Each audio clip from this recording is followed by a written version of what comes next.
What if every room that ever overlooked you was never meant to hold you in the first place? Do not answer that yet. Just let it sit with you for a moment. Let it move through whatever part of you has been carrying the weight of being unseen, underestimated, passed over, or placed in corners that were too small for what you actually carry. Because that question is not rhetorical. It is not a consolation prize dressed up in spiritual language. It is the most honest thing that can be said to someone who has spent years doing extraordinary work in ordinary rooms, showing up with everything they had, and walking away with almost nothing to show for it, except the quiet knowledge that they gave it everything. Beloved and chosen one, you are listening to this message today because something in you already knows that what is coming next does not look like anything that has come before. Not a small improvement, not a modest upgrade, a complete repositioning. The kind that does not announce itself gradually. It arrives, and suddenly the rooms you are standing in have different names on the doors, different people at the tables, and your name, your actual name, is the one being spoken when you are not even in the room yet. There are signs that mark a person who is being prepared for this kind of elevation, and they are not the signs most people would expect. They are not confidence and clarity and a perfectly ordered life. They are quieter than that and stranger, and they tend to show up in the spaces between everything else. The first sign is that you have been rehearsing without an audience. You have been developing skills, sharpening instincts, building something inside yourself without any external stage to perform on, and somehow you kept going anyway. Not because someone was watching, because something inside you would not let you stop. The second sign is that you have walked out of rooms that felt wrong even when they looked right. You have turned down things that made sense on paper. You have felt a pull away from certain people, certain opportunities, certain directions, and even when you could not explain it, you followed that pull. And it cost you something, socially, financially, relationally. But you followed it. The third sign is that your dreams have been unusually vivid and unusually specific lately. Not chaotic nighttime noise, but images that carry weight when you wake up. Faces you do not recognize but feel you know. Places you have never been but somehow feel familiar. Doors, always, in some form or another, doors. The fourth sign is that you have felt a frustration that you cannot fully name. It is not anger exactly. It is not sadness exactly. It is the particular inner pressure of someone who is meant for more and knows it, standing in a season where more has not yet arrived. It feels like being dressed and ready for an event that has not started yet. Like arriving early to a room where the chairs are still being set up. You are not impatient, you are positioned. And there is a difference, though it has not always felt that way. The fifth sign is the most important one. You are here, right now. Listening to this, you did not stumble into this message by accident. You were drawn to it in the way that chosen ones are always drawn to the next step on their path, not with fanfare, not with a dramatic sign from the sky, but with a quiet knowing that said this one, stop here, listen. You are not a background character in someone else's story, chosen one. You are not the understudy who keeps rehearsing but never gets the stage. You are not almost ready, not almost there, not almost deserving of the rooms where real things happen and real decisions get made and real influence flows. You have been putting on a show for years in rooms that could not contain what you carry. That season is not simply ending. It has already ended. The preparation you have walked through, the isolation, the overlooking, the quiet years of becoming without becoming visible, all of it was not a detour. It was the curriculum. And the curriculum is complete. Your name is moving, not toward exclusive rooms, into them, not almost, already. You were not almost ready. You were ready the moment you showed up here. There is something that happens in the season right before elevation that nobody prepares you for. And because nobody names it, you end up carrying it alone, wondering if something is wrong with you, wondering if the feeling means you are falling apart rather than being put together. So before this message moves any further, it needs to stop here and say out loud what you have been feeling but have not been able to put words to. Not because naming it will fix it immediately, but because you deserve to know that what you are experiencing has a name, and that name is not failure. It is not stagnation. It is not punishment. It is preparation. And the specific texture of what preparation feels like from the inside is something that very few people ever describe honestly. So, let this be the honest description. The first thing that chosen ones in the season right before their repositioning tend to feel is a sudden and unexpected wave of grief about the past. Not a dramatic breakdown, but a quiet, sharp kind of sadness that arrives without warning. You could be washing dishes, or sitting in traffic, or lying in bed staring at the ceiling at 2 in the morning, and it comes. A memory, a moment. Something you let go of years ago that suddenly feels very close again. A relationship that did not work out. A version of yourself that you had to leave behind in order to keep moving. A dream that you set down because the weight of carrying it without any visible progress became too much. This grief does not mean you are going backward. It means something in you is completing a cycle. The soul does not move fully forward until it has had the chance to acknowledge what was genuinely lost on the way. You are allowed to feel that. You are allowed to grieve what those years took from you, even as you begin to receive what this season is about to give. The second sign is that familiar places and familiar people have begun to feel strange in a way that is difficult to explain. Places you have loved for years feel like they no longer quite fit. Conversations that used to feel comfortable now feel like wearing a coat that is 2 sizes too small. You sit in rooms with people you have known for a long time, and you feel like a visitor in your own life. This is disorienting. It can make you feel guilty, like you are being arrogant or ungrateful, or like you are pulling away from people who deserve your loyalty. But this is not arrogance. This is alignment. When a person is being repositioned, the environment that held them in their previous season will naturally begin to feel misaligned. Because it was designed for who they were, not for who they are becoming. The discomfort you feel in those familiar places is not a sign that something is wrong with you.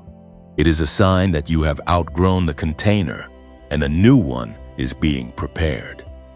The third sign is a recurring image that visits you in dreams or in the quiet edges of waking thought. For many chosen ones in this particular season, that image is a door. Sometimes it is a door you are standing in front of, hand raised to knock but not quite knocking. Sometimes it is a door you can see light underneath but cannot yet open. Sometimes it is a room you enter in the dream but wake up before you can see what is inside. This image is not random. Your inner world is using the language of thresholds because that is exactly where you are standing. You are at a threshold. And the door in your dreams is not locked. It is waiting for you to believe you are allowed to walk through it. The fourth sign is that the same message keeps finding you from different directions. A conversation you had last Tuesday. A line in a book you opened by chance. A lyric in a song that played while you were not really listening. A message like this one. The same theme keeps appearing in different forms, in different voices, through different channels, and each time it lands with a weight that feels personal, like it was placed there specifically for you. That is because it was. This is how heaven communicates with the chosen ones in the final stretch of a waiting season. not in thunderclaps. In repeated, gentle, undeniable signals that accumulate until the person cannot pretend they did not receive them. Now let this speak directly to the specific pain that this season has carried, because there is no point in dressing it up. The insomnia is real. The nights when your mind will not quiet down, when you cycle through the same fears and the same questions and the same calculations about whether things will ever change. Those nights are real, and they are exhausting, and it is not weakness that keeps you awake. It is the pressure of a person who is carrying a future that has not yet arrived, holding it in a body that needs rest, and finding that the weight makes rest difficult. You are not broken, you are loaded, and there is a difference. The loneliness is real. Not the loneliness of having no one around, but the specific loneliness of being surrounded by people who cannot quite see what you see, cannot quite feel what you feel, cannot quite understand why you cannot just settle, why you cannot just be satisfied with what you have, why something in you keeps reaching for something that no one else around you seems to be reaching for. That loneliness is the loneliness of someone who has been placed slightly ahead of the crowd they came from, and it is one of the most genuinely difficult parts of being chosen for something larger. The feeling of being wronged is real. There are situations in your past, and perhaps in your recent present, where you were treated in a way that was not fair, where your contribution was minimized, where credit was taken from you, where you were passed over in favor of someone less qualified, less committed, less genuinely prepared. And you did not make a scene. You absorbed it. You kept going. But the record of it lives somewhere inside you, and it occasionally rises up and asks the question that has no clean answer, which is why. Why did that happen to me when I gave so much and asked for so little? The feeling of being misunderstood is real. You have tried to explain what is happening inside you to people who love you, and even they could not fully receive it. Not because they do not care, but because they do not carry what you carry. And so you have learned to be quiet about the deepest parts of what you know, and what you sense, and what you are waiting for, because putting it into words only leads to blank looks or well-meaning advice that misses the point entirely. All of this is real, and it has weight, and it is not going to be bypassed in this message or wrapped up in a pretty phrase and handed back to you like it did not cost you anything. It cost you. Those years cost you, and that cost deserves to be acknowledged before anything else is said. But here is the reframe, not to erase the pain, but to place it in a frame that is large enough to hold it honestly. There is a difference between being overlooked and being positioned. Overlooked means the thing that was meant to find you passed by and missed you. Positioned means the thing that was meant to find you has been approaching from a direction you were not watching, and it is closer than it has ever been. You were not overlooked by the rooms that did not choose you. You were positioned away from them, because those rooms were not the destination. They were the detour, and every detour that a chosen one walks through is building something in them that the destination requires. Waiting, when it is sacred waiting, is not a punishment. It is not heaven forgetting you. It is heaven protecting you from arriving before you are ready to because some doors, once opened, require a version of you that only the waiting season could have built. The delay was not indifference. The delay was investment. You are not someone who has been left behind. You are someone who has been set apart. Those two experiences can feel identical from the inside, but they lead to completely different outcomes. One ends in absence. The other ends in arrival. And the arrival that is coming for you is not a small thing. It is the kind that changes what your name means in rooms you have not even entered yet.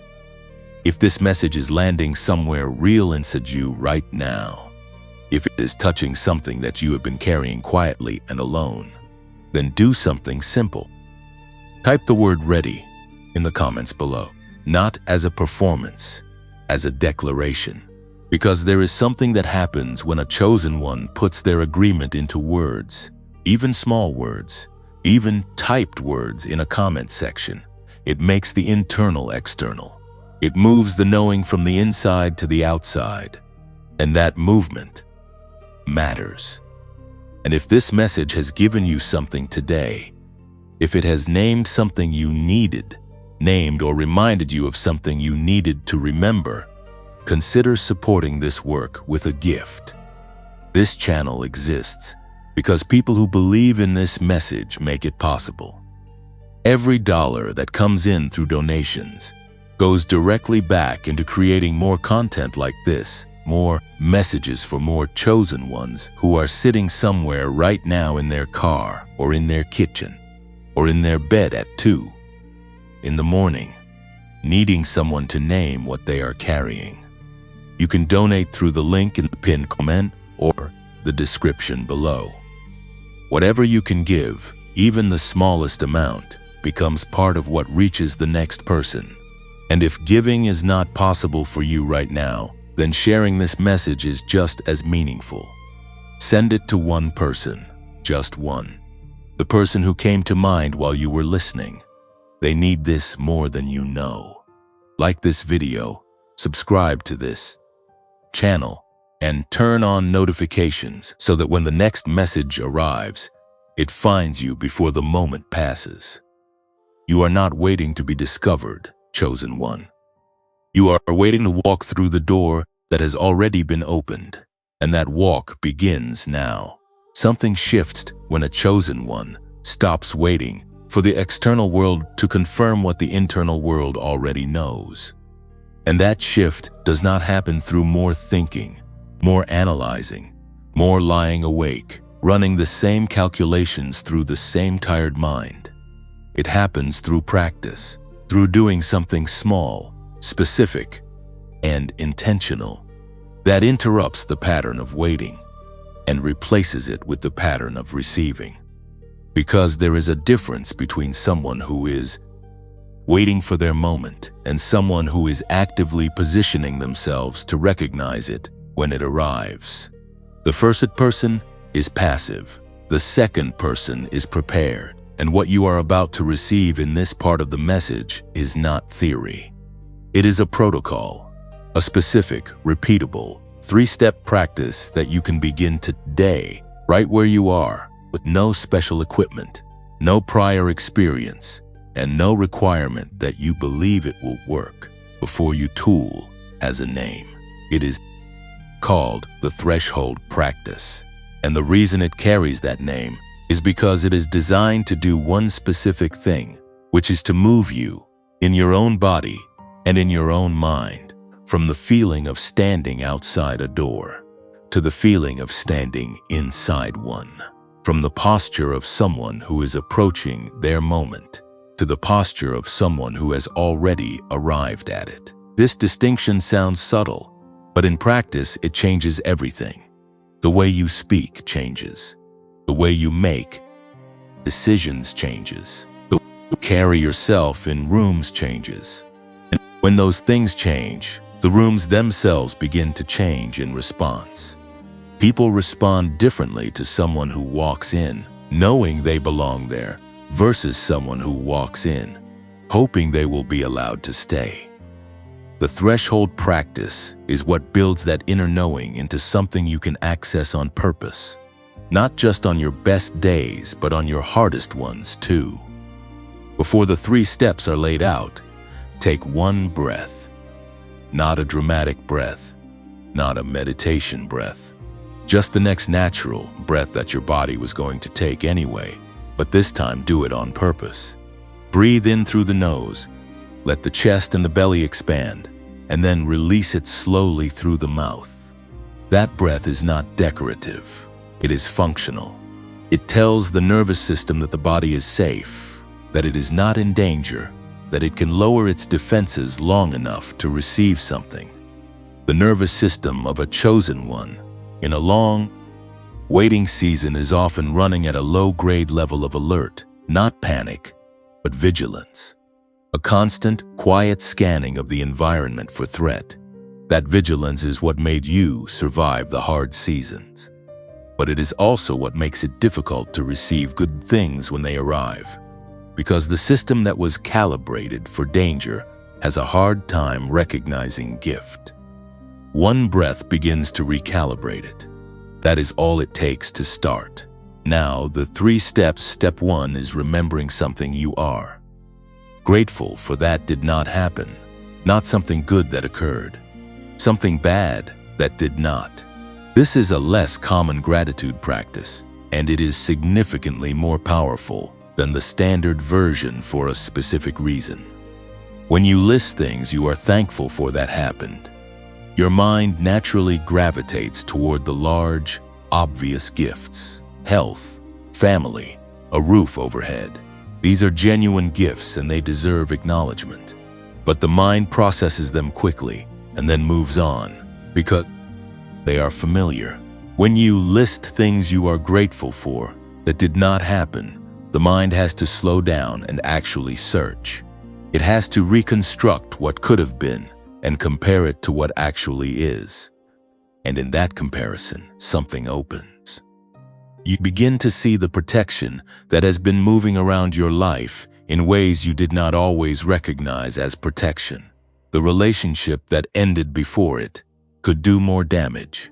The opportunity you did not get that would have taken you in entirely the wrong direction. The door that stayed closed long enough for a better one to open. The version of your life that looked like loss at the time, but was quietly, invisibly, an act of divine redirection. Take a moment right now, or when you return to this practice later today, and think of one thing you are genuinely relieved did not happen. 1. It does not have to be dramatic. It does not have to be a near disaster. It can be quiet, a conversation that did not go a certain direction. A decision you did not make, a place you did not end up. Find it, name it internally, and let yourself feel the actual relief of its absence. That feeling is the beginning of the practice, because that feeling is gratitude in its most honest and most visceral form. It is not performed gratitude, it is felt gratitude.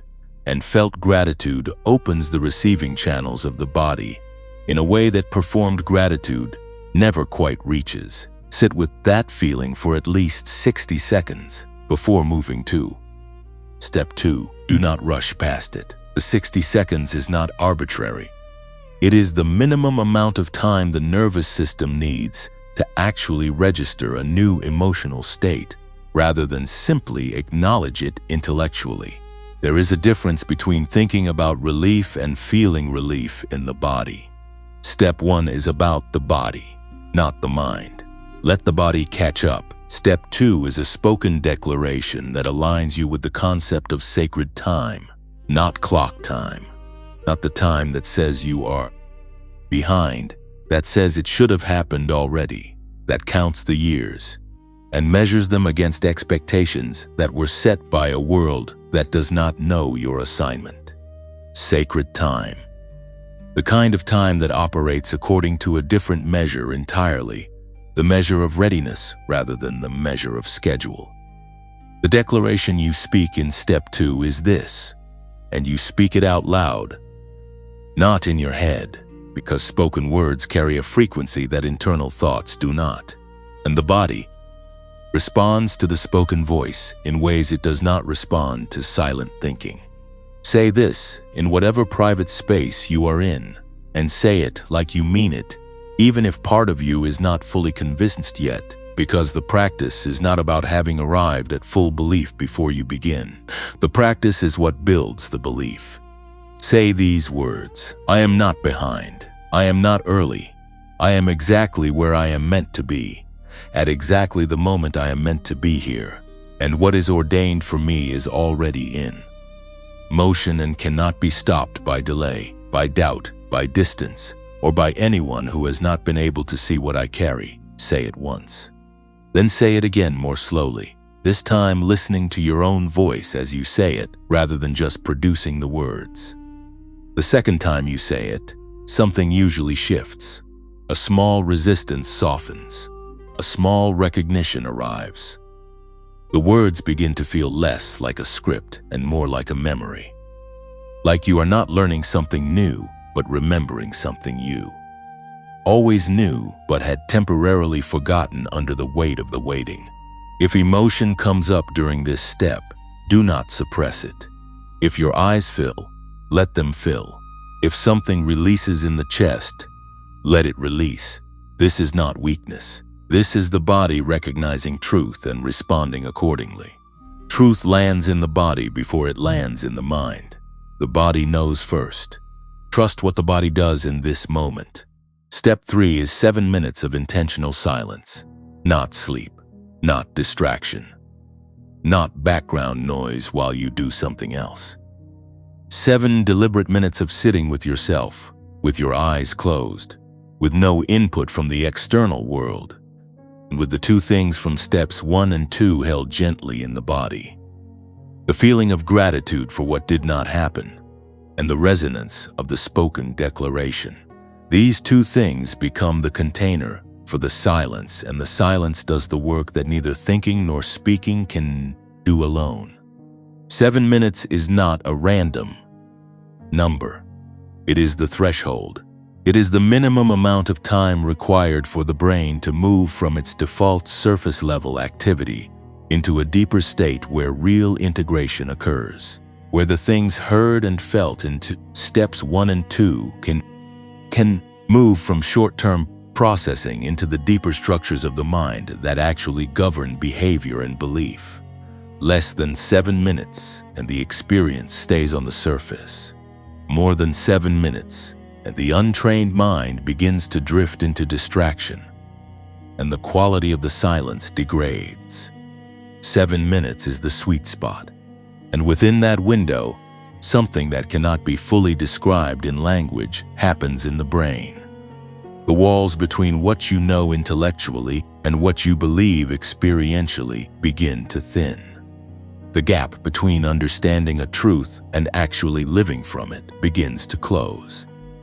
This is the doorway into something that will be explored much more deeply in the next section of this message. Because what happens in the brain during those 7 minutes of intentional silence is not mystical in the sense of being beyond explanation.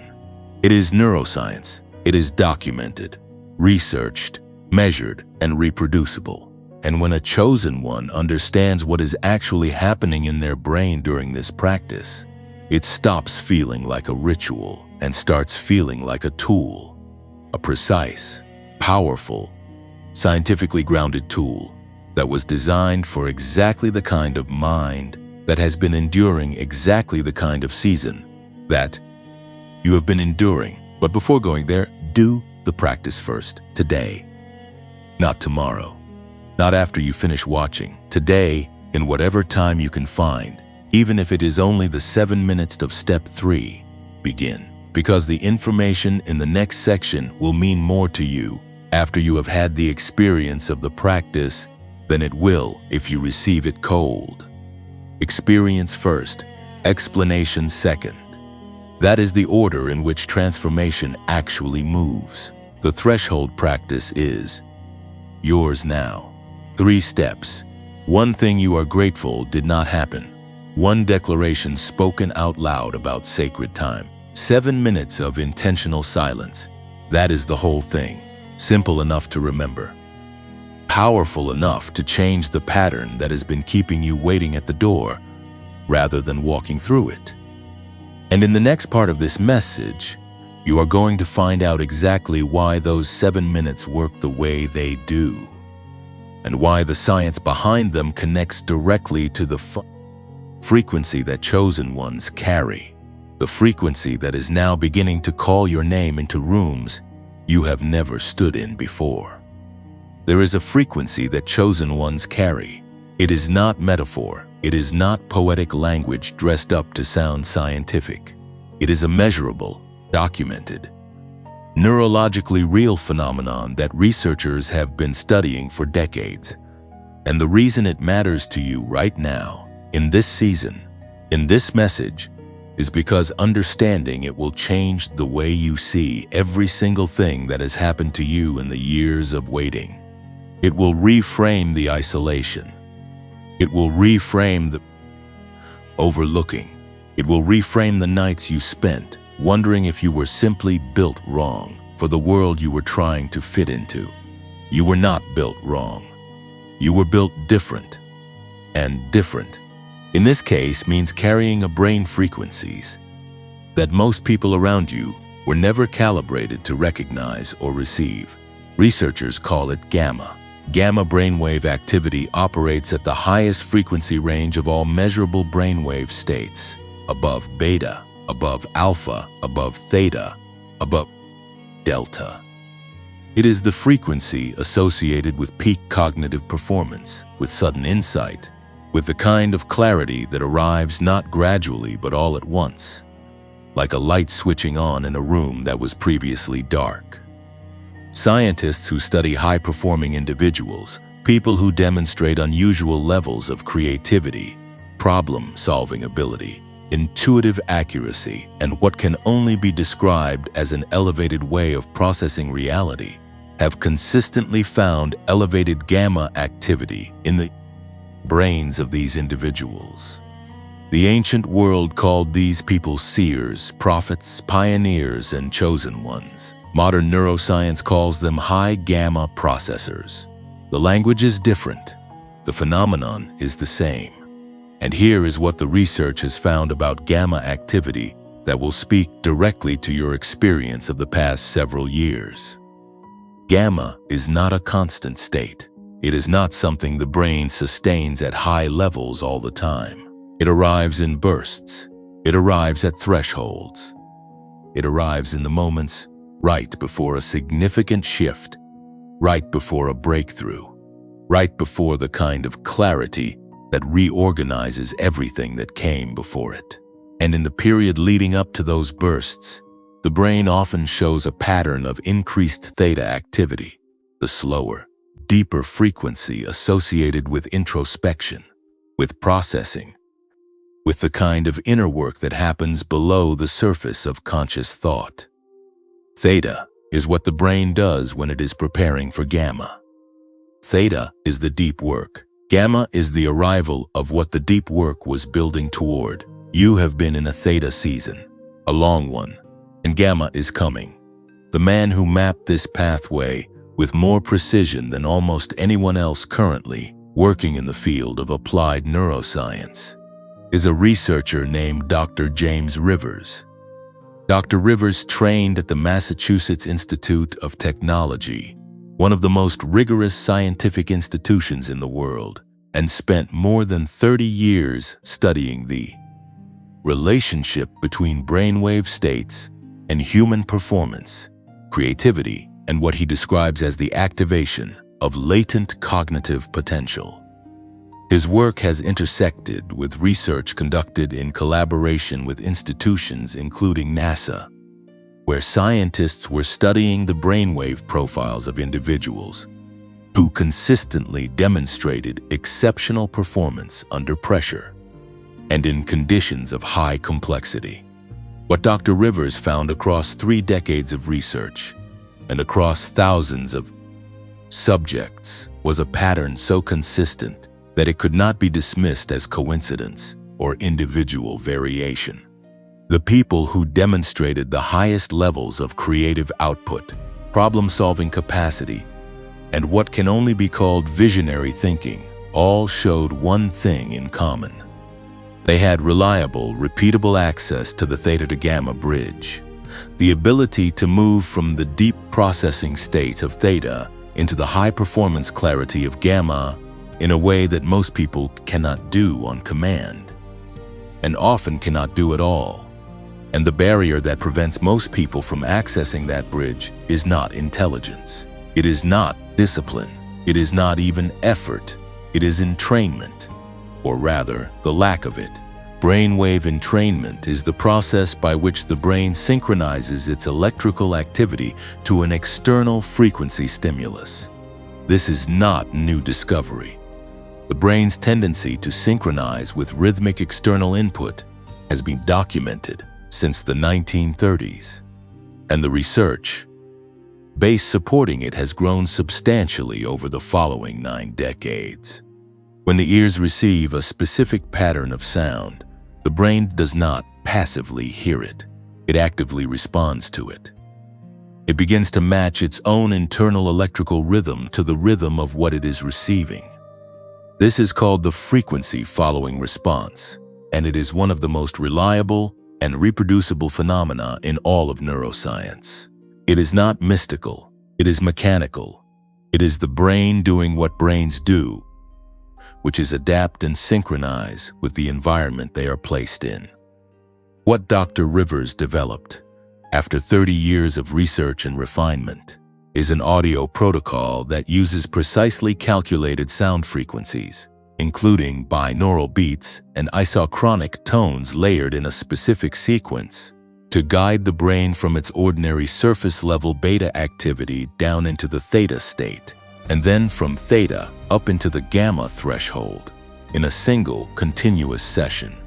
The session is 7 minutes long, not 6, not 8, 7, because the research showed that 7 minutes is the precise window in which the full theta to gamma transition can be completed in a brain that has been properly prepared, without causing the cognitive fatigue that longer sessions produce, and without cutting the process short before the gamma threshold is reached.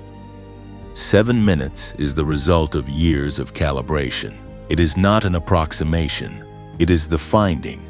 The product that delivers this protocol is called the Genius Wave. It is a 7-minute audio track that you listen to through headphones, once per day, at any time that works for your schedule. There is no meditation required. There is no visualization required. There is no prior experience with any kind of brainwave or mindfulness practice required. You simply listen. The audio does the neurological work. Your brain responds the way brains respond to precisely calibrated frequency input, which is by synchronizing, by shifting, by moving through the theta state and into the gamma threshold where the real transformation occurs. Now let this speak to what that transformation has looked like in real people who were sitting in exactly the kind of season you are sitting in right now. Before they found this tool, there was a woman, and her name will not be used here to protect her privacy, but her story is real and it was shared directly. She had spent 14 months in what she described as a complete professional and creative freeze. She was talented. Everyone around her knew she was talented, but something had locked up inside her, some combination of the accumulated weight of being overlooked and the exhaustion of performing without recognition, and she could not access what she knew was inside her. She began using the Genius Wave audio for 7 minutes each morning before she did anything else. Within 3 weeks, she reported that ideas were arriving. Again, not forced, not labored, but arriving the way they had when she was younger, before the world had taught her to be careful. Within 6 weeks, she had completed a project she had not been able to touch for over a year. The door that had felt sealed had opened, not because her circumstances changed, because her brain frequency changed, and her brain frequency changing changed everything else. There was a man who had been passed over for a leadership position 3 times in 4 years, not because he lacked the qualifications, because something in the way he showed up in those rooms communicated hesitation rather than authority. He did not feel it consciously, but the rooms felt it. He began the 7-minute daily practice, and what shifted first was not his resume or his strategy. What shifted was the quality of his presence. People began responding to him differently. before he had done anything differently in an external sense. The internal frequency change preceded the external result. Within 2 months, he was not applying for a position. He was being asked to create one. His name had moved into rooms before he walked into them. That is what gamma activation does. It changes the signal that a person broadcasts, and the world responds to the signal. Now, before the details about how to access the genius wave are shared, something needs to be said directly, because it would be dishonest not to say it. $39 is not nothing. It is real money, and if you are in a season where resources are tight, which many chosen ones in the waiting season are, that number deserves to be acknowledged as something that requires a real decision. The feeling of hesitation when you see a price attached to something that could help you is valid. It is not a sign of lack of faith. It is a sign of someone who has learned to be careful with what they have, because they have had to be. That carefulness is wisdom, and wisdom deserves to be met with transparency. So here is the transparency. The Genius Wave normally sells for $49. Through the link in the pinned comment below this video, it is available today for $39. That is the only place where that price exists, not on a search engine, not on any third-party site, only through the single link in the pinned comment, and that price comes with a 90-day money-back guarantee. Not 30 days, 90. 3 full months to use the 7-minute daily practice, to let your brain move through the theta to gamma process. Repeatedly, to watch what shifts in your relationships and your clarity and your creative output and your sense of your own presence in rooms. And if after 90 days you do not feel that something real has changed, you receive every dollar back. No argument, no complicated process. The guarantee exists because the research is confident, and confidence does not need to hedge. One more thing must be said. Because there are imitation products that have appeared using similar language and similar claims. The only version of the Genius Wave that contains Dr. Rivers' actual research-backed protocol is the one accessible through the link in the pinned comment. Any other source, any other website, any other platform offering something with a similar name is not the same product and does not carry the same guarantee. Protect yourself by buying only through that single link, and act on this soon. The $39 pricing is not permanent. It exists for a limited window and for a limited number of purchases at that price. When those conditions are met, the price returns to $49, and the pinned link will reflect that change. If you have been listening to this message and something in you has said yes, then trust that. The yes you feel right now is the same instinct that has been guiding you through every threshold of your life. It has not been wrong yet. The 7 minutes you practiced in the threshold protocol from part 3 of this message were the beginning of what the Genius Wave completes. You already know what 7 minutes of intentional silence can begin to open. Now imagine what 7 minutes of precisely calibrated, research-backed, gamma-activating audio can accelerate. The door is not just open. There is now a path through it, and that path has a specific address. It is in the pinned comment below. Before moving forward, something needs to be said that the previous section did not have space to say, and it cannot be skipped over, simply because what comes next is good news. Good news, when it arrives after a long season of hard news, can sometimes move too fast. It can arrive so eagerly that it bypasses the part of you that has not yet been given permission to grieve what the waiting took, and that part of you matters. That part of you is not an obstacle to the breakthrough.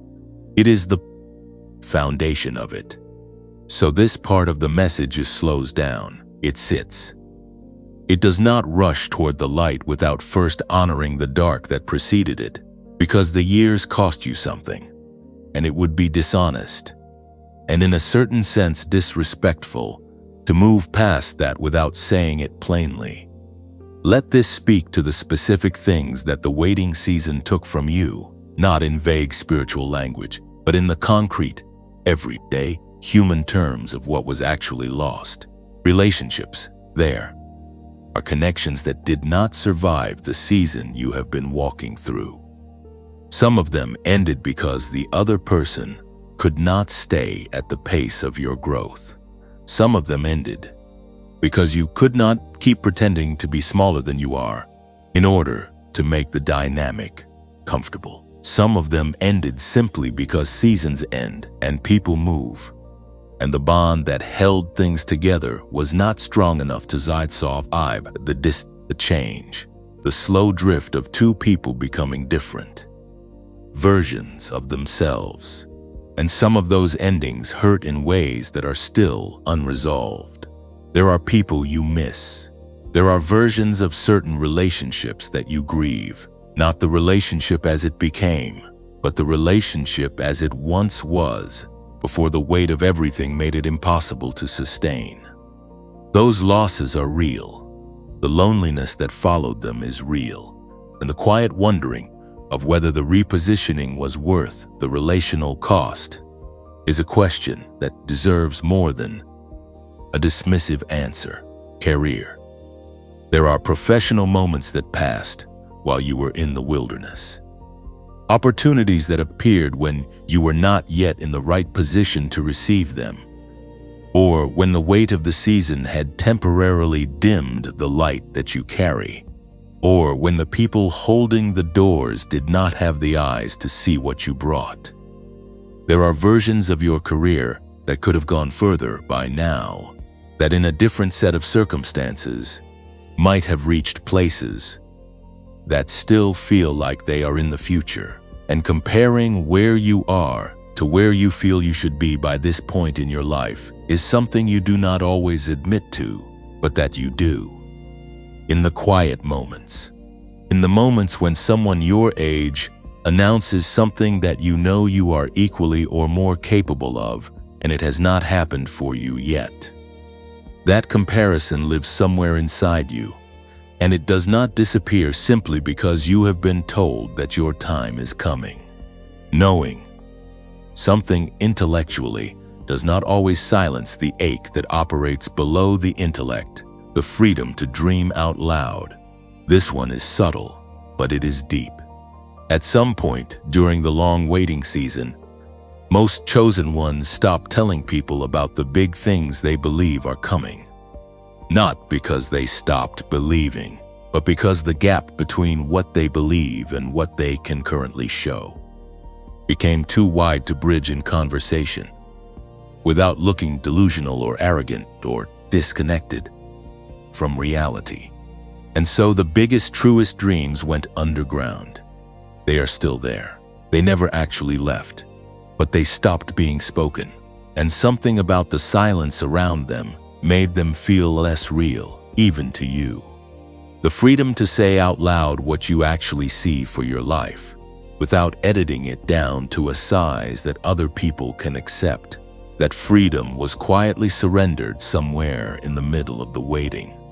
And surrendering it cost you a kind of aliveness that is difficult to name but easy to feel in its absence. Faith in yourself.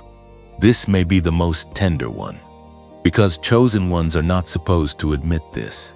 They are supposed to speak of unwavering confidence and unshakable trust in their path. But the truth is that years of waiting, years of trying and not yet arriving, years of being excellent in rooms that did not respond to excellence, does something to the inner architecture of even the most grounded person. It introduces a question, a quiet, persistent, genuinely painful question. What if I was wrong about myself? What if the thing I believe I carry is not as real as I thought it was? What if I have been holding on to a vision that was never actually meant for me? That question is not weakness. It is the natural result of a human being enduring an extended season without external confirmation of what they internally know.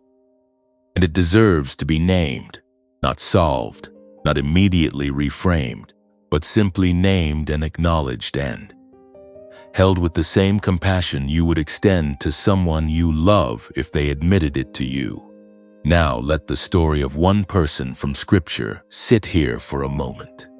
Not to wrap things up neatly, not to fast forward to the triumphant ending. Just the hard part, because the hard part is where you are. And the hard part deserves a witness, Joseph. Not Joseph in the palace. Not Joseph with the coat of many colors. Not Joseph at the moment of reunion with his brothers, or at the moment of his elevation to second in command of all of Egypt. Just Joseph in the pit. Just Joseph on the day that the people who were supposed to love him most looked at him, saw his light, and decided that they could not tolerate it.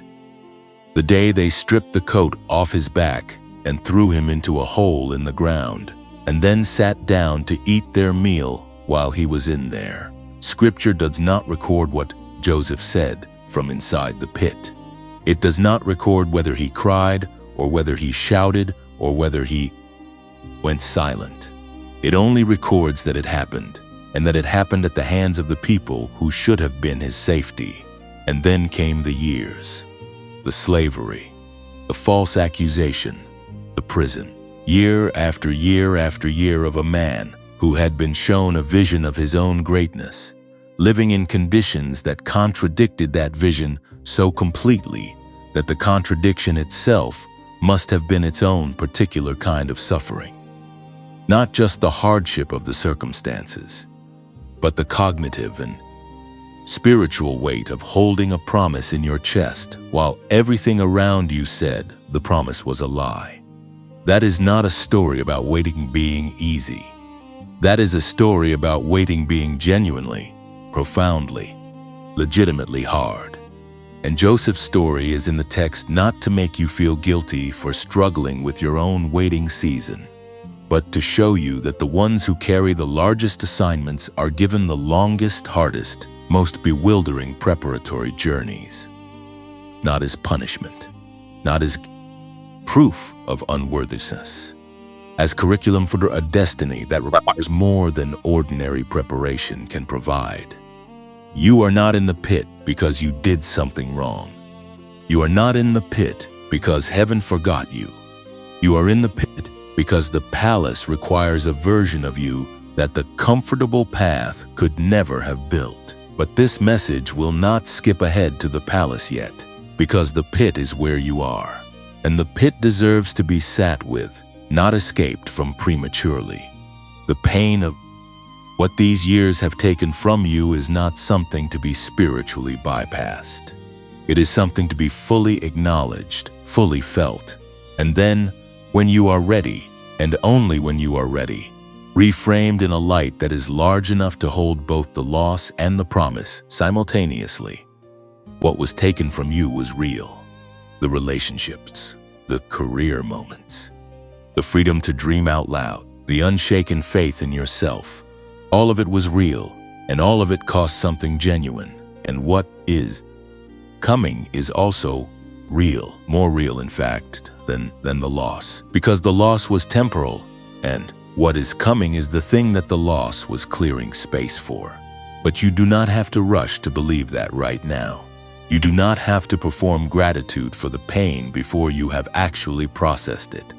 You are allowed to sit here for a moment and simply say, "This was hard. It cost me. I did not deserve everything it took from me. And I am still here." That last sentence is not small. The fact that you are still here, still listening, still reaching, still believing enough to show up for a message like this one, after everything the waiting has put you through, that is not ordinary. That is the specific, rare, unmistakable quality of someone who was made for something that required exactly this kind of endurance to arrive at. The grief is real. The loss is real. And so is what is coming. You are allowed to hold both. You are allowed to mourn what was taken and still open your hands for what is arriving. Both are true. Both are yours. Hold that. Because the next part of this message is going to give you a language for the season you have been in that will change the way you understand not just the waiting, but the way time itself has been working on your behalf in ways you could not see while you were inside it. There is a word that the ancient Greeks used for time that most people in the modern world have never heard. And once you hear it, once you actually understand what it means and why it exists as a separate word from the ordinary word for time, you will never be able to think about your waiting season the same way again. The word is kairos. And the reason it matters to you right now, in this specific season of your life, is because it draws a line between two completely different experiences of time that the English language collapses into a single word, leaving people like you without the vocabulary to understand what is actually happening to them. The ordinary word for time in ancient Greek is chronos. Chronos is the time you already know. It is the time on the clock. It is the calendar on the wall. It is the birthday that arrives and asks you silently how far you have come and whether you are where you are supposed to be by now. Chronos is the time that counts. It accumulates. It moves in one direction only, forward, and it does not pause for anyone, and it does not negotiate, and it does not care whether you are ready or not. Chronos is the time that has been measuring your waiting season and finding it too long.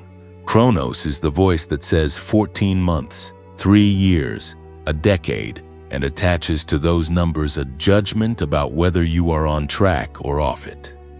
Chronos is the reason you sometimes lie awake doing the math, calculating how old you will be when certain things finally arrive, counting backward from where you want to be and forward from where you are and finding the distance between the 2 points unbearable.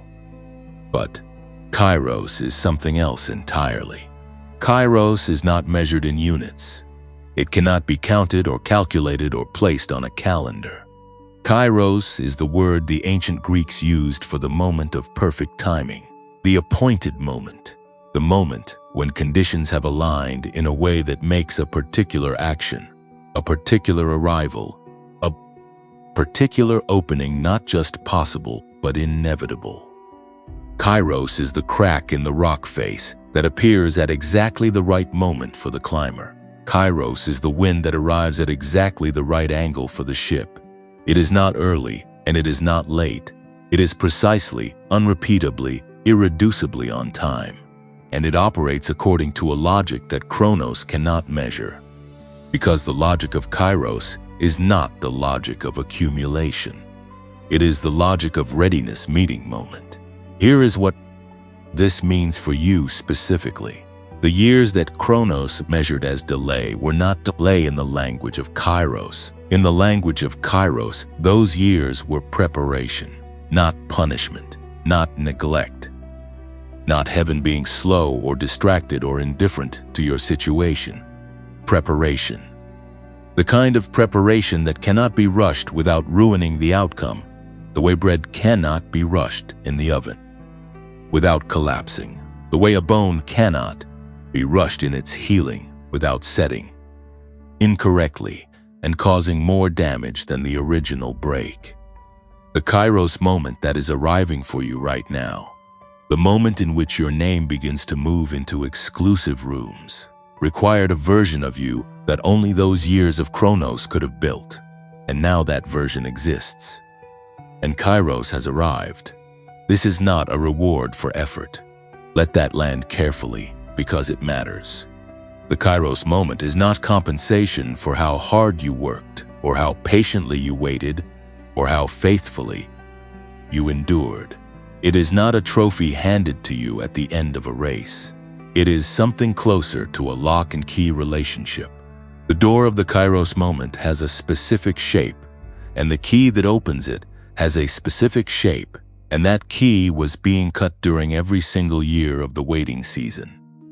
Every loss that the previous section named, Every relationship that did not survive, every career moment that passed you by, every night of insomnia, and every morning of pushing through when you had nothing left.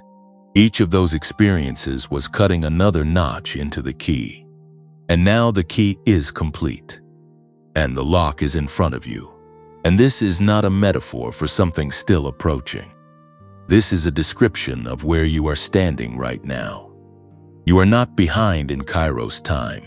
You are exactly on time, for the exact moment that was ordained for you before you had the language to ask for it.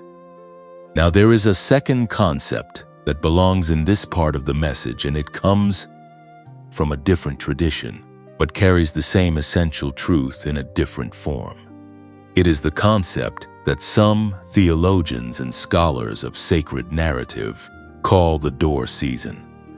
And it is the counterpart to everything that Kairos establishes about the nature of appointed time. Because while Kairos speaks to when, the door season speaks to what that when actually looks like when it arrives. The door season is not the season of breakthrough in the dramatic, triumphant, cinematic sense. It is quieter than that, and in some ways more dangerous, because it requires a quality of perception that the previous seasons were specifically designed to develop. The door season is the period in which doors begin to appear that were not visible before. Not because they were not there before, but because the person walking through the wilderness season did not yet have the eyes to see them. The desert develops a particular kind of vision, the absence of distraction, the stripping away of false comfort, the long stretches of silence and uncertainty. All of these things develop in a person the ability to see clearly what others around them cannot see at all. And the door season is when that vision finally has something to look at. But here is the thing about the door season that must be understood before it can be fully received. Not every door that appears in this season is the right door. Some doors in the door season are tests of the discernment that the wilderness built in you. They are doors that look appealing, that carry the shape of what you have been waiting for, that feel like they could be the thing, but carry a quality underneath the surface that the trained perception of a prepared person will detect as wrong. These doors are not traps set by a malevolent force. They are simply the world offering you things that were designed for someone else. And the question asks is whether you have enough inner clarity to tell the difference between a door that carries peace and a door that merely carries possibility. The right door in the door season has a specific quality. It carries peace. Not excitement, though excitement may accompany it. Not relief, though relief may follow it. Peace. The quiet settled, deep in the body, knowing that this is the one. This is the direction. This is the room that was prepared for me, not the room I am forcing my way into. The wilderness season built in you the ability to feel the difference between those two things. And the door seasons where that ability becomes the most important skill you have ever developed. Your name is being spoken in exclusive rooms right now. Not metaphorically. Not eventually. Right now, in this precise Kairos moment, there are conversations happening in spaces you have not yet entered, where your name is being considered, where your capacity is being discussed, where the people who hold the keys to the next level of your assignment are becoming aware that you exist and that you carry something they need. This is not wishful thinking. This is the nature of the door season. The preparation that happened in the wilderness does not stay invisible forever. It begins to emit a signal, and that signal reaches rooms before the person does.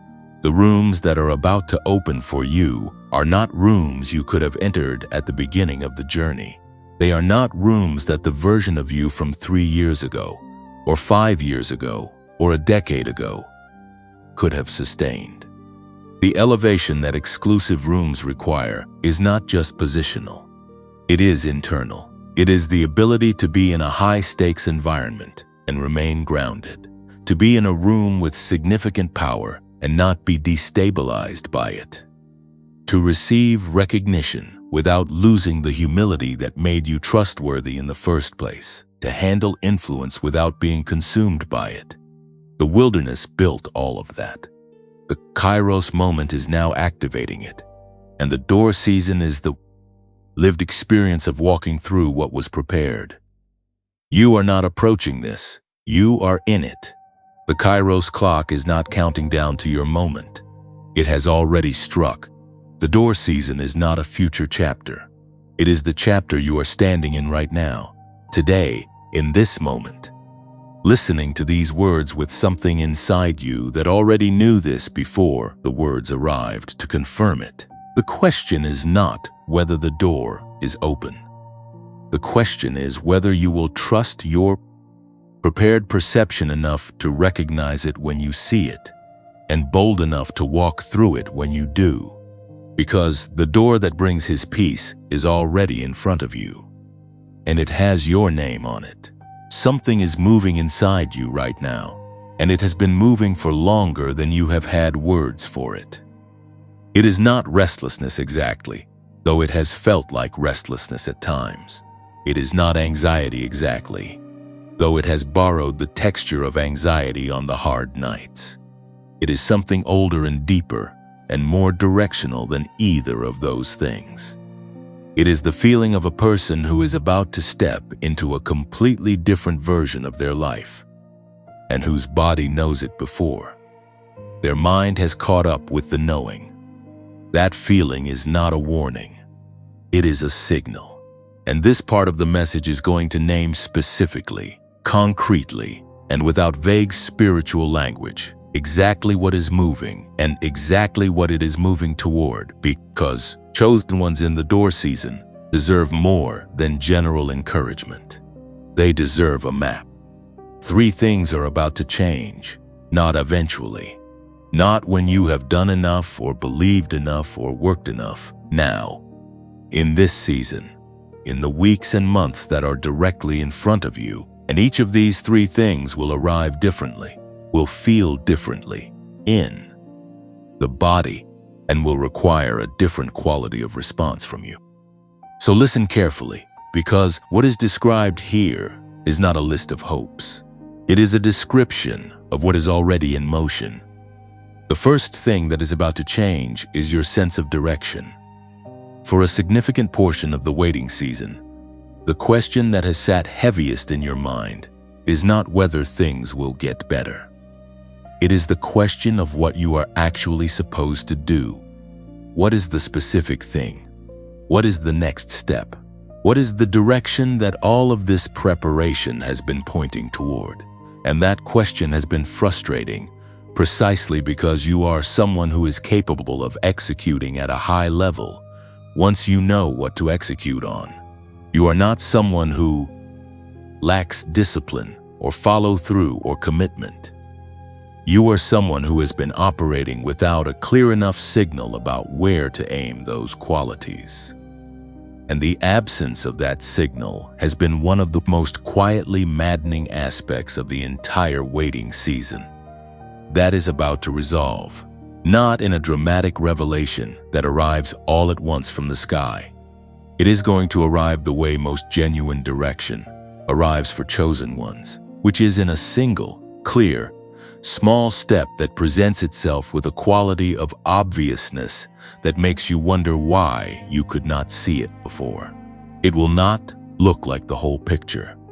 It will look like the next right thing, and the next right thing is enough. It has always been enough. The path of a chosen one is never revealed in its entirety at the beginning, because a person who could see the entire journey from the start would be overwhelmed by it. Instead, it is revealed one step at a time, each step only becoming visible when the previous one has been taken. The step that is about to become visible to you is not small in what it will set in motion, but it will look small enough to take. and taking it is everything. When that step presents itself, and you will know it, because it will carry the quality of peace that was described in the previous section. Do not overthink it. Do not run it through the same analytical process that has kept you circling the same questions for months. Simply take it. The analysis can follow the action.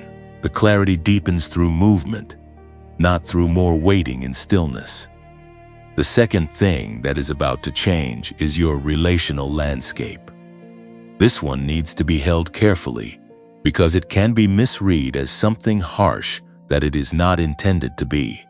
Some people who are currently in your life are going to begin to drift away. Not through conflict, not through betrayal, though some of that may have already happened in the earlier seasons. They will simply drift. The conversations will become less frequent. The connection will feel thinner. The effort to maintain the closeness will begin to feel one-sided in a way that eventually makes the natural ending of that season of relationship feel more like relief than loss. And when that happens, you do not need to chase it. You do not need to diagnose what went wrong or perform extra effort to hold something together that the season has already released. Let it complete. Because simultaneously, and this is the part that chosen ones in the door season consistently report with a kind of stunned gratitude, new people will begin to appear. Not randomly, with precision. People who carry a frequency that is compatible with where you are going rather than where you have been. People who do not need you to edit yourself down to a manageable size in order to be comfortable around you. People who see what you carry not as a threat or a challenge, but as a complement to what they carry. People who will open doors simply by knowing you, not as a transaction, not as networking in the calculated senses, but as the natural result of two people who were designed to move in the same direction, finding each other at exactly the right moment. Pay attention to who appears in your life in the next season. Pay attention to the conversations that feel unusually easy, unusually real, unusually free of the performance that most social interaction requires. Those conversations are not accidents. Those people are not random. They are part of the repositioning. They are being placed in your path with the same intentionality that everything else in this Kairos season is being placed. Receive them. Do not be so guarded by what previous seasons taught you about people that you cannot open to what this season is offering through them. The third thing that is about to change is your relationship with resources and opportunity. And this is the one that requires the most careful framing, because the waiting season has likely taught you a particular posture toward resources and opportunity that served you in the wilderness, but will limit you in the door season if you carry it through the threshold unchanged. That posture is the posture of fighting, of striving, of pushing harder and longer and with more effort than should be necessary, because the waiting season repeatedly demonstrated that nothing came without extraordinary exertion. And that was true in the wilderness. In the wilderness, the ground does not yield easily. Everything requires effort. Everything requires persistence. The wilderness teaches resilience precisely because it withholds ease.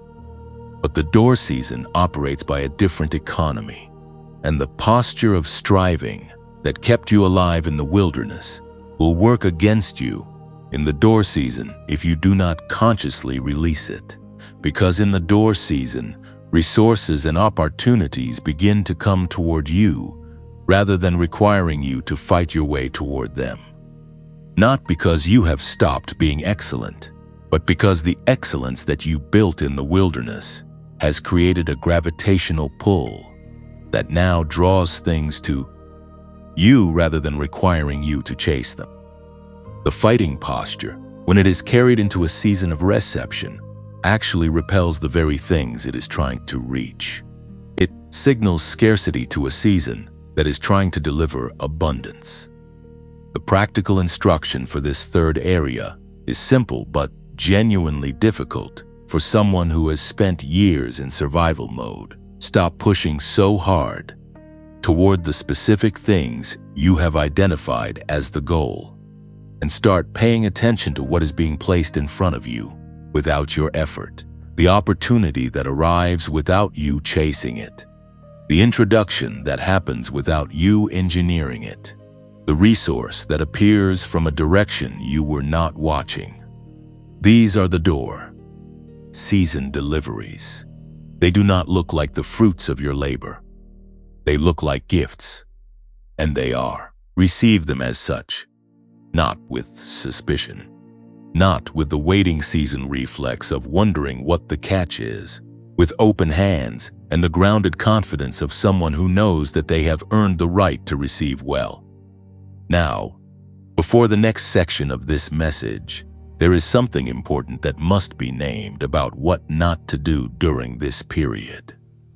Because the transition from wilderness to door season is a threshold that has its own particular vulnerabilities, and chosen ones who do not know about them can stumble at the very moment they should be stepping through. Do not shrink back at the last moment. This is the most common stumbling point. The chosen one has endured the entire wilderness season.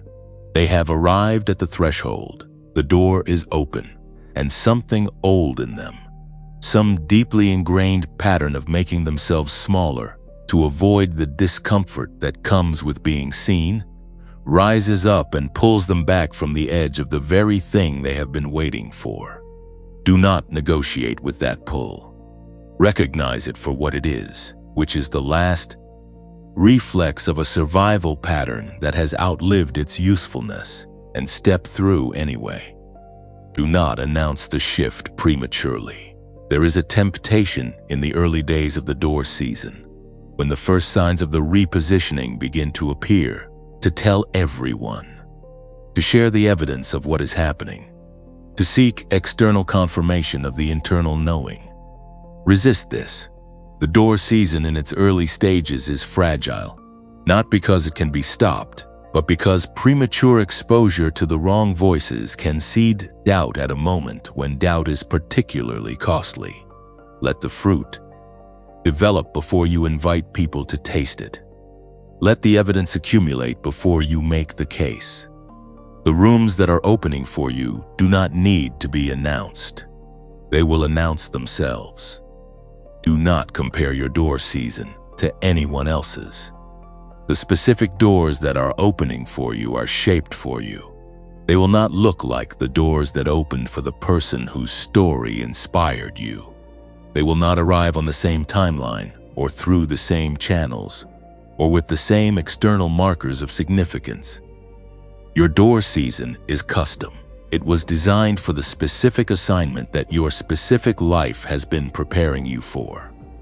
Comparison in this season is not motivation. It is distraction. And distraction at the threshold is the one thing you cannot afford right now.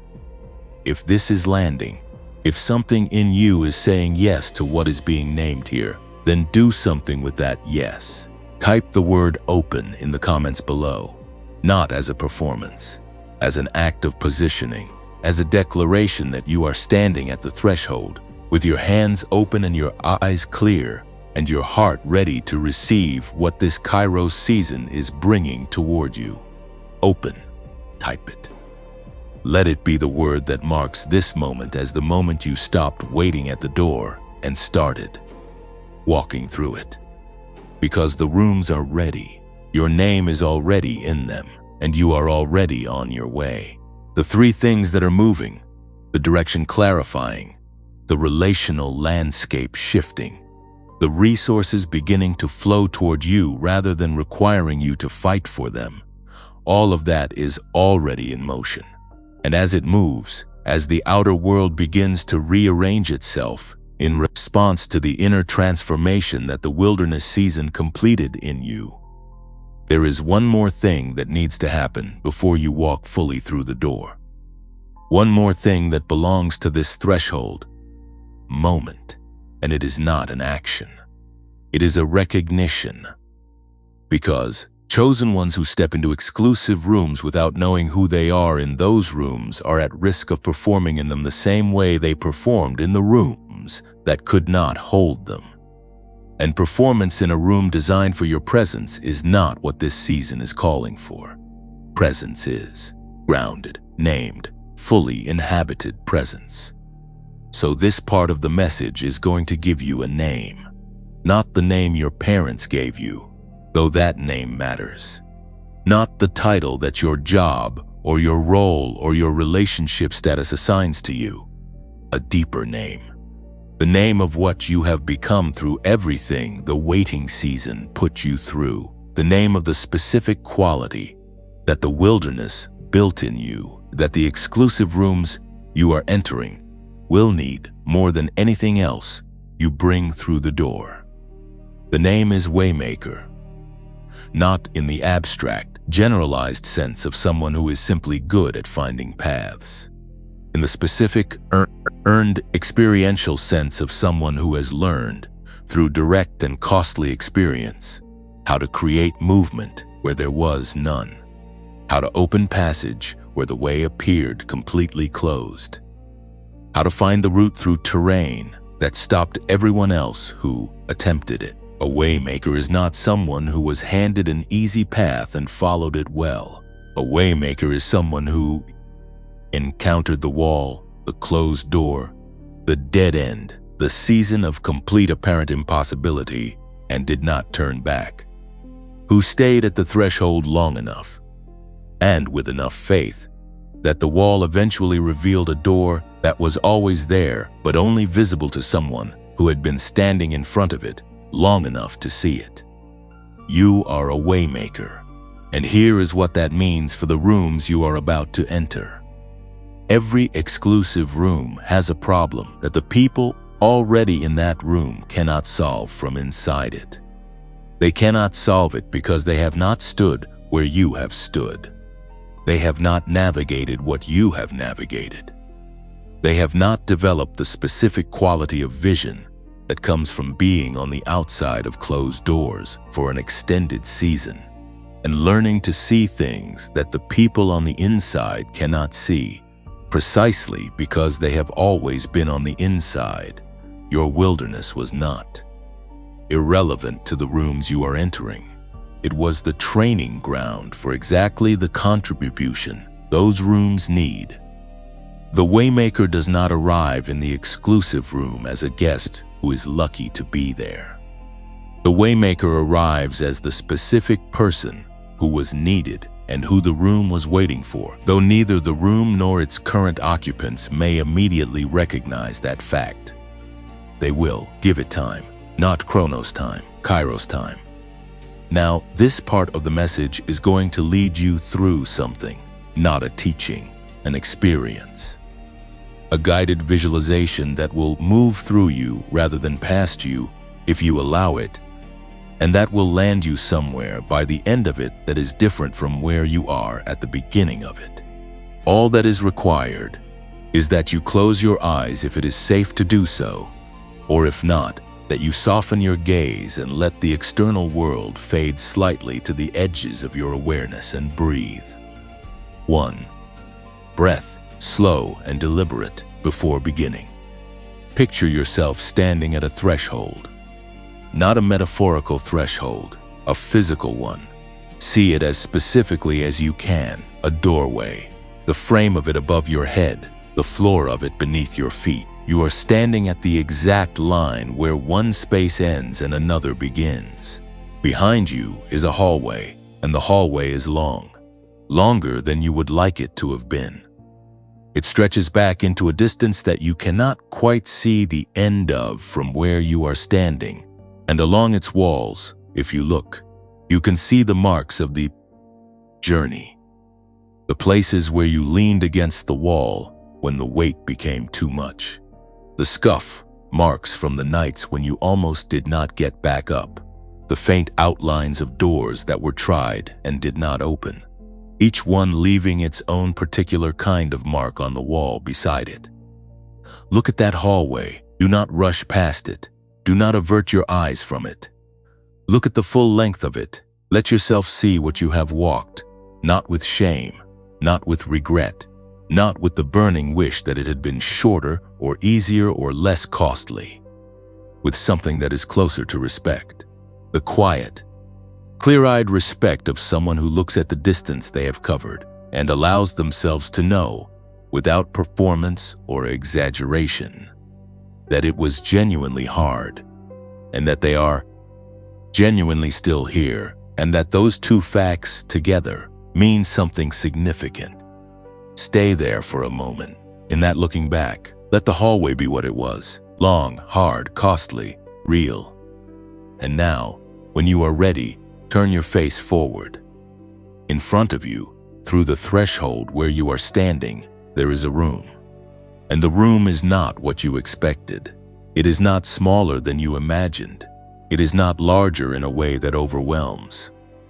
It is exactly the right size, proportioned perfectly for the person standing at its threshold, which is to say, proportioned perfectly for you.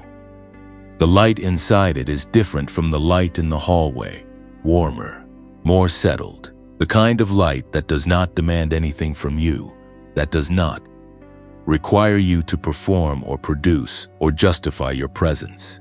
It simply rests on you, the way light rests on something it was always meant to illuminate. And there are people in this room, not strangers exactly, though you may not yet know their faces. You know their quality. You can feel it from the threshold. These are people who speak a language you understand, who move at a pace that does not require you to slow yourself down or speed yourself up, who have been through enough to have the kind of that the people in the hallway were often missing.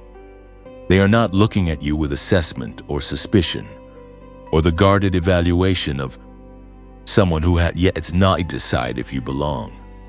They are looking at you with the simple, uncomplicated recognition of people who were waiting for the specific thing that you carry, and who are genuinely glad that you have arrived. You can see, in this room, the shape of what your contribution will look like here.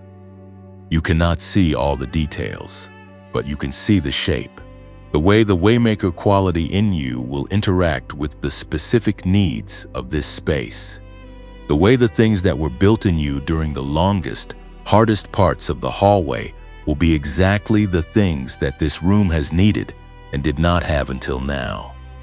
And here is the thing that this visualization is designed to land in your body rather than your mind. You are not standing outside this room looking in. You are standing at the threshold, and the threshold is not outside. The threshold is already inside. You crossed it. You are already here.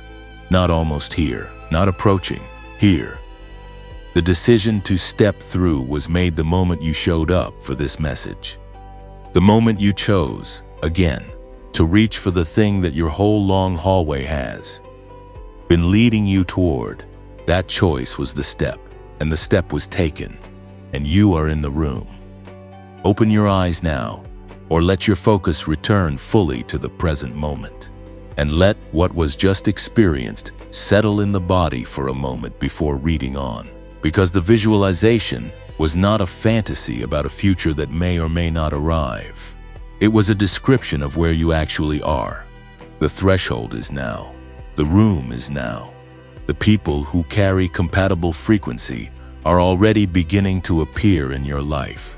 The contribution that your Waymaker quality is designed to make is already being called for, even if the formal invitation has not yet been delivered in language you can show to someone else. Now let this part of the message close with something simple and personal. A blessing. Not a performance of blessing, not a list of good things wished for you, in a general sense. A specific, quiet, personal benediction for the person who has walked the hallway this long, who is standing at this threshold on this day. May the clarity that has been forming in you for years arrive now in a form you can use. May the right people find you before you have to go looking for them. May every door that was closed to protect you swing open at exactly the right moment and reveal exactly what was being held on the other side. May the rooms you enter receive you fully, without requiring you to earn the right to take up space in them. May the waymaker in you be recognized, valued, and given full permission to do what it was built to do. May you rest tonight with something you have not always been able to find at the end of a day, which is the quiet, settled, unperformed knowledge that you are exactly where you are supposed to be, on exactly the right day, in exactly the right season, standing at a threshold that was always yours. You are not a visitor in the room that is opening. You are the one it was built for. Walk in like you know it, because now, at last, you do. The blessing that closed the previous section was not a farewell. It was a commissioning. And a commissioning is always followed by instruction.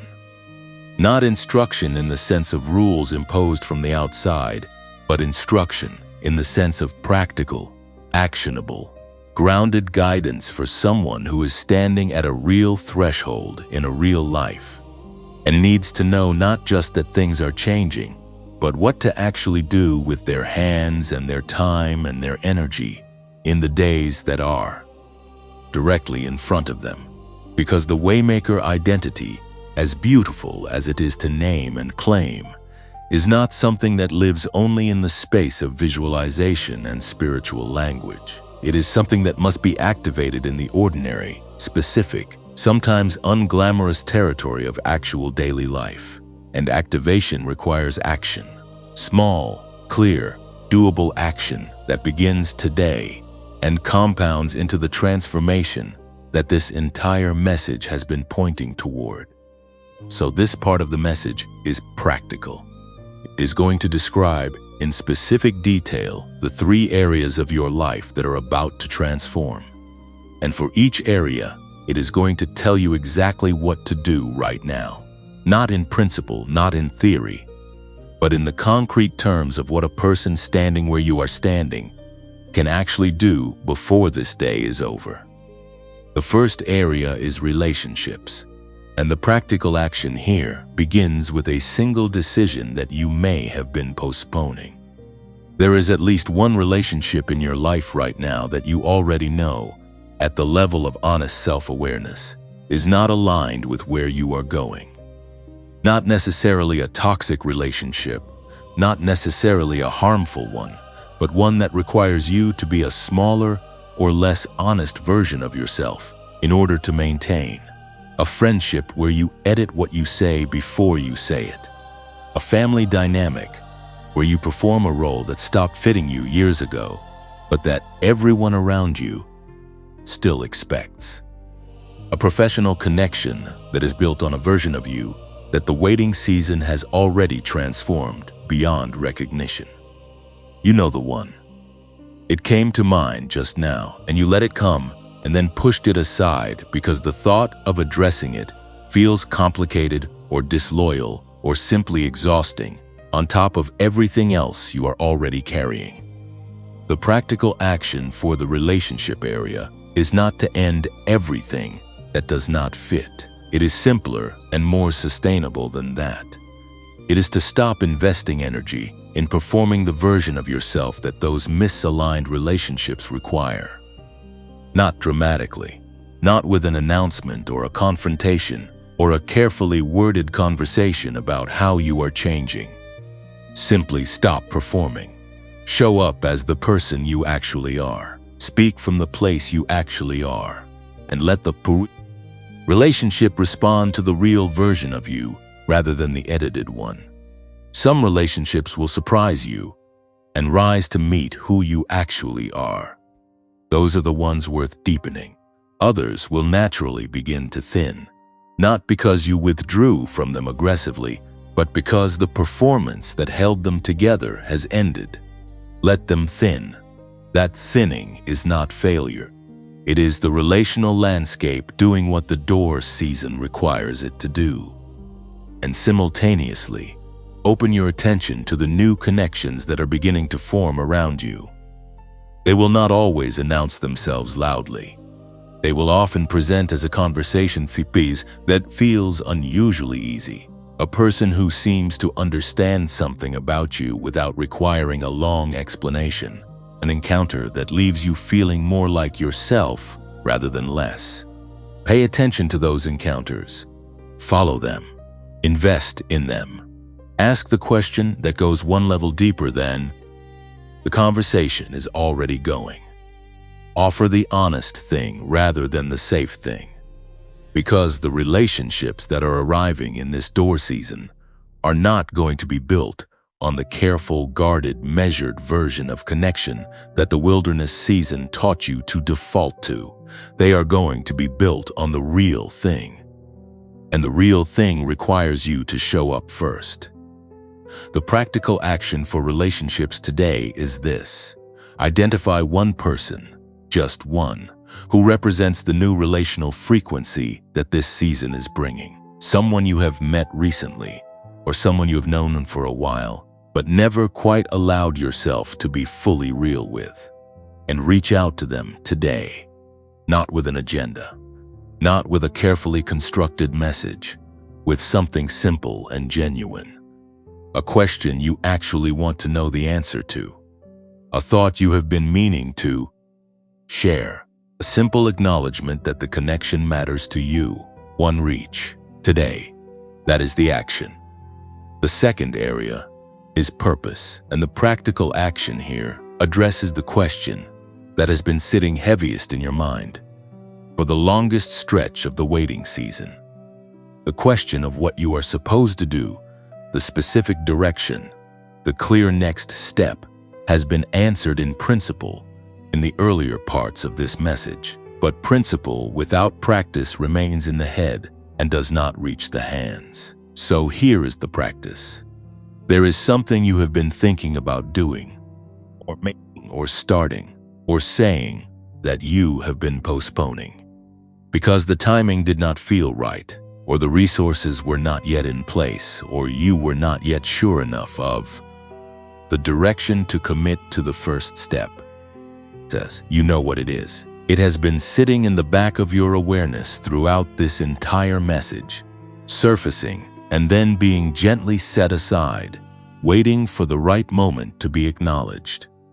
The practical action for the purpose area is to take one concrete step toward that thing today, not the whole thing. Not a 5-year plan or a complete strategy or a fully formed execution. One step, the smallest possible unit of movement in the direction of the thing that will not leave you alone. If it is something you want to create, spend 20 minutes today creating the first rough, imperfect, unpolished version of the first piece of it. If it is something you want to say, write it down. Today, even if you never show it to anyone. If it is something you want to start, research one specific thing about how to begin, just one, and let that research be the action rather than waiting until you feel ready to research everything. The reason the one step matters more than the complete plan is this. The clarity that you have been waiting for, the full picture of the direction and the purpose and the specific assignment, does not arrive before the movement. It arrives through the movement. Every chosen one who has ever walked into their full purpose has discovered that the path revealed itself one step at a time, and that each step only became visible after the previous one was taken. You are not waiting for enough clarity to take the step. You are waiting for the step to generate the clarity. Take it today, in whatever small, imperfect, incomplete form it presents itself. Take it.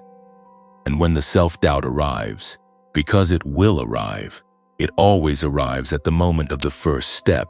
Recognize it for what it is. Not a signal that you are wrong. Not a warning that you are overreaching. The resistance that arises at the moment of a chosen one's first movement in their true direction is always proportional to the significance of the direction. Small steps toward insignificant things generate no resistance. Large steps toward your actual assignment generate significant resistance. The size of the resistance is information. It is telling you that what you are stepping toward matters. Do not interpret it as a stop sign. Interpret it as confirmation that you are finally moving in the right direction. The third area is resources and opportunity, and the practical action here is the most counterintuitive of the three, which is why it needs the most careful explanation. The practical action for resources and opportunity is to practice receiving without immediately reciprocating. This sounds simple. It is not. For someone who has spent an extended season in survival mode, in the posture of striving and fighting and pushing toward everything because nothing came without effort, the act of receiving gracefully is one of the most genuinely difficult skills to develop, because survival mode trains the body and the mind to equate receiving with debt. When something comes toward you without requiring your effort, the survival mode nervous system immediately begins calculating what it will cost, what is expected in return, how long before the gift becomes an obligation. And that calculation, which was protective in the wilderness, becomes a barrier in the door season. The practical action is this. In the next 7 days, every time something comes toward you without you having to fight for it, a compliment, an offer, an opportunity, a moment of unexpected ease, practice receiving it fully before doing anything else with it.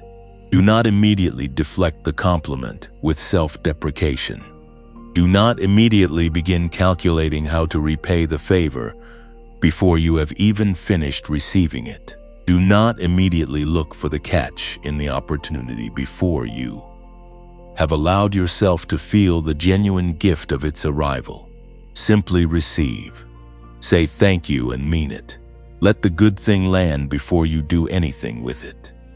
This practice, repeated over 7 days, begins to recalibrate the nervous system from the posture of striving to the posture of receiving. And the posture of receiving is the posture of the door season. It is the posture of someone who knows that what is coming toward them belongs to them, not as something they are lucky to get, but as something that is arriving on schedule, in the Kairos timing that was ordained for this moment, as the natural result of a season of preparation that has now reached its completion. There is one more practical action that belongs to all three areas simultaneously, and it is the simplest one of all. At the end of each day this week, before you sleep, take 2 minutes to write down one thing that appeared in each of the three areas, one relational movement, one purpose step, one received gift, just one in each category. Not a journal, not a long reflection, just 3 lines. One thing, one thing, one thing. This practice does 2 things simultaneously. It trains your attention to look for the evidence of the door season rather than defaulting to the evidence of the wilderness. And it creates a record, a physical, tangible, written record of the transformation that is happening in real time, that you will be able to look back on in 30 days and see clearly and undeniably that the season changed, that things moved, that the door was not a metaphor, because it was never a metaphor. It was always real, and the rooms on the other side of it are real, and your name is already in them, and the only remaining question is how quickly you are willing to stop standing at the threshold and start living inside what was prepared for you. The answer to that question begins today, with one reached, one step, one received gift, 3 small movements in 3 real areas of a real life that is in the process of becoming something that the waiting season, as long and as hard as it was always building toward. Begin, not tomorrow, today. The Waymaker does not wait for perfect conditions. The Waymaker makes the way. You made it here. And that is not a small thing. Not everyone who starts a message like this one stays with it all the way to the end. Something in the middle gets too close, too real, too much like looking directly at the thing they have been carefully looking around for a long time. And they step back, they close the tab, they save it for later, which becomes never. But you stayed. And the part of you that stayed, the part that kept listening, even when it got uncomfortable, even when the grief section landed somewhere tender, even when the practical section asked you to do things that felt vulnerable and exposed, that part of you is the most important part. Not the most polished part, not the most confident part, the most honest part, the part that knows. And the fact that it kept you here all the way to this final section is itself a sign of everything this message has been trying to name. So before anything else is said, let this be said directly and without decoration. Thank you. Not a performative thank you. Not the kind that is said because it is expected at the end of a message. A genuine, specific, earned thank you to the part of you that showed up today, even though showing up has not always been rewarded the way it deserved to be. You have shown up for things that did not show up for you. You have given to rooms that did not give back. You have been faithful to a vision that has not yet been fully visible to the people around you. And yet here you are, still reaching, still listening, still choosing again to believe that the thing you carry is real and that the season is changing, and that the door is not a story you told yourself to survive, but an actual, literal, opening into an actual, literal room that was actually, literally prepared for you. That quality of showing up without guarantee is not common. It is the quality that marks someone who was made for more than ordinary seasons and ordinary rooms. And it is the quality that this entire message has been honoring from the first word to this one. You did not stumble into this message. You were drawn to it by the same internal compass that has been guiding you through every threshold of your journey. Trust that compass. It has not been wrong. Not once. Even the turns that felt wrong at the time were part of the route. You are not alone in this. That needs to be said clearly and kept in the body rather than just processed by the mind. Right now, at this exact moment in time zones that span the full circumference of the earth, other chosen ones are listening to this same message. They are sitting in their cars in parking lots because they could not wait to get home before pressing play. They are lying in beds, in apartments, in cities whose names you would not recognize, with earbuds in and eyes closed, feeling the same thing you felt when the grief section named what nobody else had named. They are sitting at kitchen tables at hours that no one who loves them knows they are awake, because the 3 a.m. pull towards something like this does not wait for convenient timing. They are in waiting rooms and on lunch breaks and in the quiet minutes between one part of their day and the next, and every single one of them is carrying something that looks like yours. The specific shape is different. The season had different weather. The hallway had different marks on the walls. But the essential thing, the chosen one quality, the frequency, the endurance, the quiet, knowing that they were made for rooms they have not yet entered, that is the same. You are in a room right now with more people than you can see. And none of them arrived here by accident. And none of them are going through this alone. Neither are you. Now there is one more thing to do before this message releases you into the rest of your day and the rest of your season. One final practice, not a long one, not a complicated one, but an important one, because it is the practice of putting down what you no longer need to carry. Close your eyes for a moment, or soften your gaze if closing them is not possible. And in your mind, gather up everything that you brought with you to the threshold of this message that does not belong in the room on the other side of it. the specific heaviness of the years, the weight of the relationships that cost more than they gave, the accumulated fatigue of performing excellence in rooms that responded to it with indifference, the quiet, corrosive self-doubt that crept in during the longest stretches of the waiting season and whispered things about you that were never true, but that found purchase in a mind that was tired enough to let them in, the grief of what was taken, the frustration of what was delayed, the loneliness of being built for a frequency that most of the people around you could not hear. Gather all of it. Let it be heavy for just one more moment. Feel the actual weight of it, because it is real weight, and it deserves to be acknowledged as such one final time. And then, in whatever way makes sense to your body and your imagination, set it down at the threshold, not with violence, not with the performance of someone dramatically releasing something for an audience. Quietly, the way you would set down a bag that you have been carrying for a very long distance when you finally reach the place where you were always going. With the simple, physical relief of someone whose hands are now free, set it down, leave it there. It does not need to come with you into the room. The room was not built to store it. The room was built for the version of you that exists after the carrying is done. Take one breath in that unencumbered space. Let your shoulders settle. Let your chest open. Let the body register, even briefly, even imperfectly, what it feels like to stand at a threshold without the weight of the hallway still on your back. That is what you are walking into, not the weight. The freedom that the weight was always trying to prevent you from reaching. Now, this message cannot end without mentioning two things that matter for reasons beyond this moment. The first is this channel and the work that goes into creating messages like this one.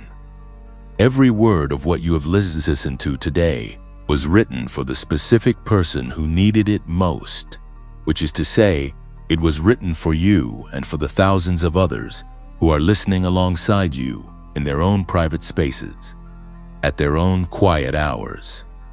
That work does not sustain itself. It is sustained by a community of people who believe that this kind of message deserves to reach the chosen ones who have not yet found it, the ones who are still in the middle of the hallway without anyone to name what they are walking through. If this message gave you something real today, consider giving something back, not for this channel's sake, for the next chosen one, the one who will find this message on a Tuesday morning when they are sitting in their car in a parking lot trying to find one reason to go inside. Your like, your share, your subscription, your comment, your donation, whatever form your giving takes, becomes the thing that makes sure this message is still here when that person arrives. The link for donation is in the description below. If you can give, give. If you cannot give financially, share. Send this to the one person who came to mind while you were listening. You know who they are. They need this more than they would admit if you ask them directly. The second thing is the genius wave. It has been mentioned already in this message, in the section that laid out the neuroscience of the theta to gamma pathway and the 7-minute daily protocol that Dr. James Rivers developed after more than 30 years of research. It does not need to be sold to you again. But if somewhere in the middle of this message, when the science section described what happens in the brain during 7 minutes of precisely calibrated frequency audio, something in you said yes, that is the thing. That is what I need to close the gap between what I know and what I am actually living. Then trust that yes, the genius wave is waiting for you in the pinned comment below. $39, 90-day money-back guarantee, one link. That is all. If it is a yes, it is there. If it is not yet a yes, that is also fine. The message was complete without it. But if the yes is there, do not let the moment pass without honoring it. And now, chosen one, this is where this message releases you, not with a dramatic send-off, with something quieter and more durable than drama, with the simple, honest, deeply meant acknowledgement that you came here today carrying something heavy, and you are leaving carrying something true. And true is lighter than heavy, even when true is not yet fully visible in the external world. Even when the rooms are still in the process of opening rather than fully open. Even when the evidence is still more internal than external. Truth is lighter, and you are carrying it now. The work of the wilderness is done. The Waymaker is standing at the threshold with open hands and clear eyes, and a frequency that the exclusive rooms have already begun to detect. The relational landscape is already shifting. The direction is already clarifying. The resources are already beginning to flow in the direction of someone who has learned, through everything the waiting season cost, how to finally receive them. Go into the rest of this day differently than you came into this message. Not with performance, with presence, not with the posture of someone who is hoping to be chosen, with the settled, grounded, unshakable knowing of someone who already is. Your name is in the rooms. Walk in. If you are still here, still in this space, still letting the last of this message settle before returning to the ordinary movements of your day, then this final moment is for you. Not more information, not another instruction, just this. You were not wrong about yourself. The thing you have always sensed you carry, the thing that made the ordinary rooms feel too small, and the waiting feel too long, and the overlooking feel like something more than bad luck. You were not making it up. You were not inflating your own importance. You were not confusing wishful thinking with genuine calling. You were right. You have always been right. And the season that is opening now is not the universe finally getting around to agreeing with you. It is the moment that was always coming, arriving precisely when it was always going to arrive, finding you exactly as prepared as it always needed you to be. The rooms are real. The frequency is real. The repositioning is real. And you are real, fully, completely, without apology or editing or reduction. Real in all the depth and complexity and quiet, extraordinary capacity that the hallway built in you over all the years it took to bring you here. Walk gently into what is next. Walk with the unhurried confidence of someone who knows that what belongs to them cannot pass them by. Walk as the Waymaker. Walk as the one whose name is already in the room before they arrive. You are seen. You are known. You are exactly where you were always meant to be. Go well, chosen one. The best of it is just beginning.